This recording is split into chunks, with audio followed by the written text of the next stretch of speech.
Hey there, I'm Lance. I'm Sam. And we are Love to Hate. And today we're taking a look at Curiosity by Pleiades Games. Curiosity is a cooperative deck building game that is coming to Kickstarter here in the near future, so make sure to check out that Kickstarter campaign link down below in the description of this video. But it's all about a clowder of cats, and there are plenty of cat puns in this game. You and your friends are cats who are working to try to escape a labyrinth, a maze in the dungeon. And in order to do so, you're going to take on some evil foes, such as a ball of yarn, some other things that cats probably don't like too much. Catnip for sure is a big factor in this game. And you're going to have to work together playing your cards at the right time, strategically, to be able to take out these foes before your hand becomes overwhelmed with cards you don't need. And when that happens, you're going to lose the game. Let's go down below. We'll show you how this game works, and then we'll come back and share our thoughts on this one. All right, so I have Curiosity on the table here. This is a cooperative deck building game. And as you can see right there on the front cover of the box, this is the demo version. So this is not the final product. Things are going to be different when it is released from the Kickstarter campaign. Just keep that in mind. But in this, I'm going to explain to you guys how the basic game works and what you're going to be doing. This is a campaign game in which you and the other players are going to be working together. You are going to start as one of these 4 starting characters. You've got your mage, your burglar, your ranger, and your lionheart. And let me show you what are on these character cards here. You've got some artwork here, some pretty cool artwork I might add. And you've got your starting hand of cards, or what comes in your deck. And this particular mage character is going to have 3 green cards, 4 purple, 1 yellow, 1 blue, and 1 pink, but no red. And you're going to have a special effect that you're going to be able to do. And so that's your mage. You've got your burglar here who has their stats and their particular their action that they can do on their turn. And your ranger. And last but not least, your lionheart.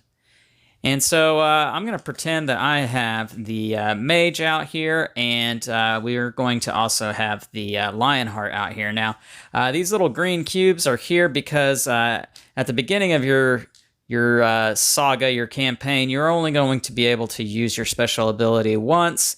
And you can upgrade that and be able to do more times throughout the course of the game. But in a nutshell, how this game works, depending on how many players there are in the game, and particularly what quest you're going on, and you can see there are going to be some envelopes that you unlock along the way to unlock additional quests, but you're going to face a number of foes, and however many characters and foes there are in the particular round, you're going to get that many initiative cards here, and you're going to shuffle it up. So if it were just the 2 characters here and this pipsqueak foe, for instance, if that was what was going, you would need the top 3 initiative cards. You would shuffle these up and deal them out, and that would determine who gets to go first. So let's say that, for instance, the lionheart here is going to get to go first, and let's say that myself, the mage, gets to go second, and our pipsqueak is going third. And so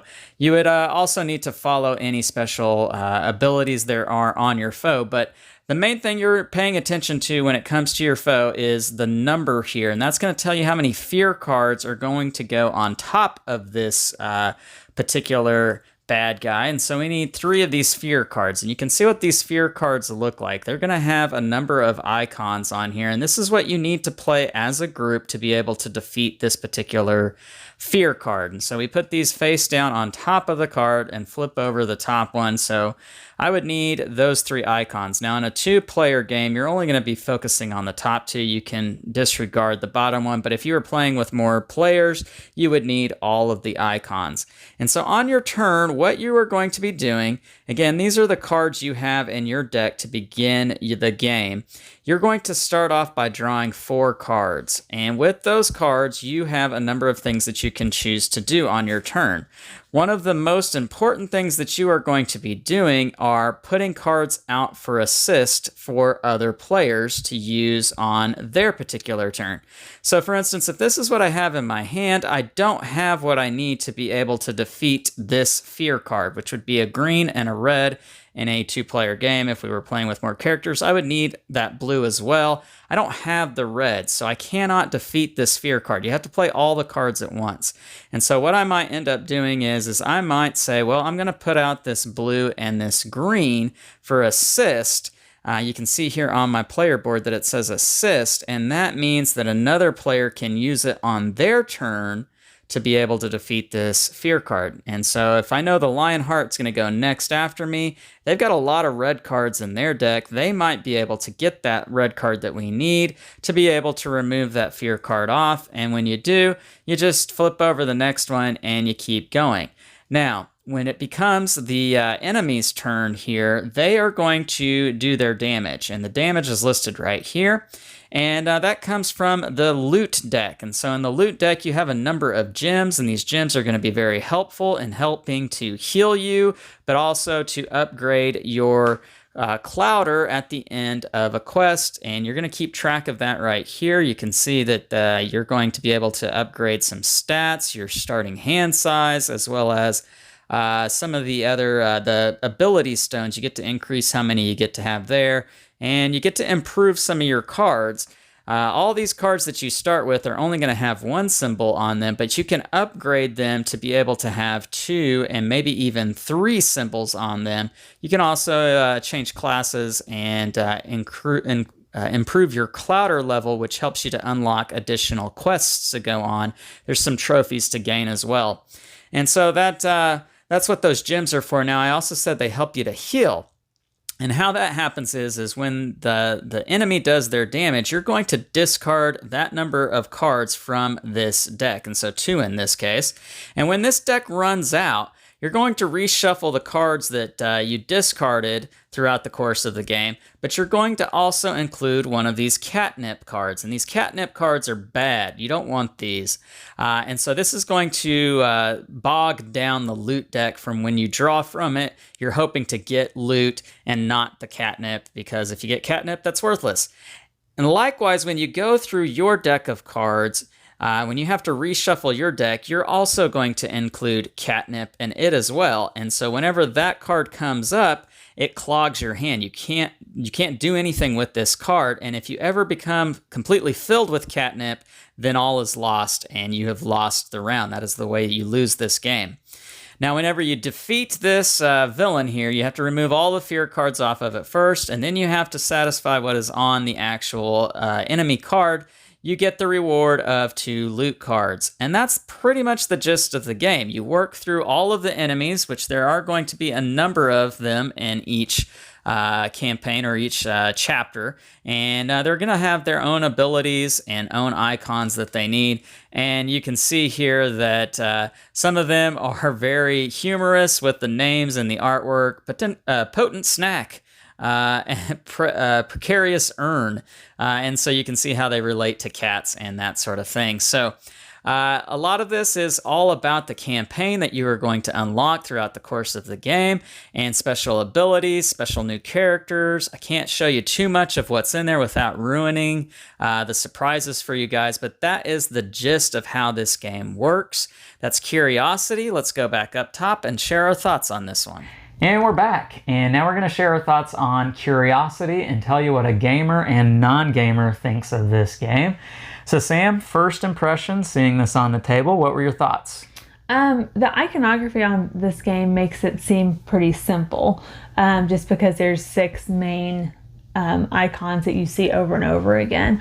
And I think it's always a better idea for a non-gamer to play a cooperative game, just because you have that help and support, and you Teamwork. win, you both win or you both lose. So I think that's always a good option to play for a non-gamer.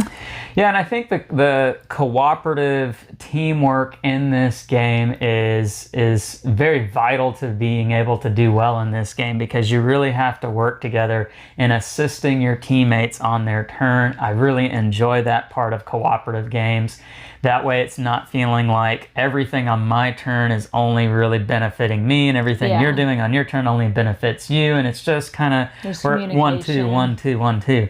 This is more so I've got to help you to do the best on your turn, so I'm gonna get this card out here. Even though me playing it might help, me a little bit, but I know it's really going to help you a ton. So I'm going to let you to be able to play it. That, I think, is really cool with this game, and it's where this game really shines as far as the gameplay factor goes. For me, this is a campaign game. As far as what we saw in the demo version, I don't know that there was any legacy elements per se. I guess there's the RPG part of this game, but it's more so campaign than anything. And campaign games have a notorious history with us playing because you don't care too much for campaign games, right? I mean... Well, usually it's not a game that I'm super fond of, and then forcing me to play it over and over again doesn't work well. Not a great idea. Yeah. Plus, you throw in the time commitment factor to it, and we just don't have all the time in the world to play the same thing, especially if it's hours upon hours to complete. That is one of the best things about this game, in my opinion. When you think campaign games, you tend to think huge box, lots of components, several hours tied into it. Big campaign box. This is what I would call a small campaign box because it is small. There's not an overabundance of components. You're not bloated down with all of that. This is straight to the point gameplay. Here's some story to kind of give you a little bit of what's going on, straight into the next scenario, straight gameplay. I really appreciated that with this game. It didn't exhaust you in trying to figure out how to play this game and then, here's several new rules and trying to wrap your mind around that. Yeah. I do appreciate that. And so, Sam, let me ask your thoughts as a non-gamer on that component, that aspect of the game, it being kind of a small box campaign experience. What do you think? It definitely didn't feel like what my past experiences have been with campaign games. They all tend to have the same, and it could just be the ones we've played, the same kind of feel. It's just very lengthy, and this just felt a lot different, more enjoyable, a little lower level for a non-gamer. I thought it worked really well. Yeah, I would highly agree with that. Easy entry level when it comes to campaign gaming with curiosity, and so I highly appreciate that. I wish there were more games out there that operated off that kind of mindset, and I'm very glad Curiosity did just that because it kind of gives me hope that maybe there can be more games like that. Really appreciate that.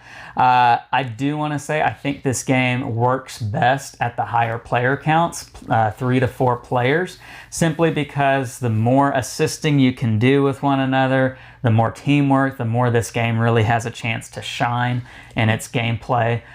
Lower player counts, you don't get to see it as much, and so 3 or 4 players I think is where this game's best at.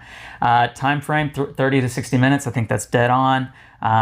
Ages 12 and up. I think even younger kids could probably really understand this. Yeah. You're just having to match up the icons and being able to play the right cards at the right time. So for the most part, this is a pretty simple, straightforward game, and I enjoyed the storyline. I thought it was a great storyline. I enjoyed the cat references and puns in this game.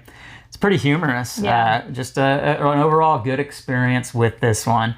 So Sam, is it one that you think you would recommend playing with non-gamers? Yeah, definitely, especially if a campaign type games are what you really want to play. This is a place to start with a non-gamer for sure. I wouldn't start with like one of the bigger ones. Yeah, no. I can't agree with you enough on that. I think this is where you start with campaigning. So that's Curiosity from Pleiades Games. It's on Kickstarter right now, so make sure to check out that Kickstarter campaign link down below in the description of the video. Also, make sure to like and subscribe and push that bell button so you get notifications of all our new content. I'm Lance. I'm Sam. And we are Love to Hate, where we try to bridge the gap between gamers and non-gamers. We'll catch you next time.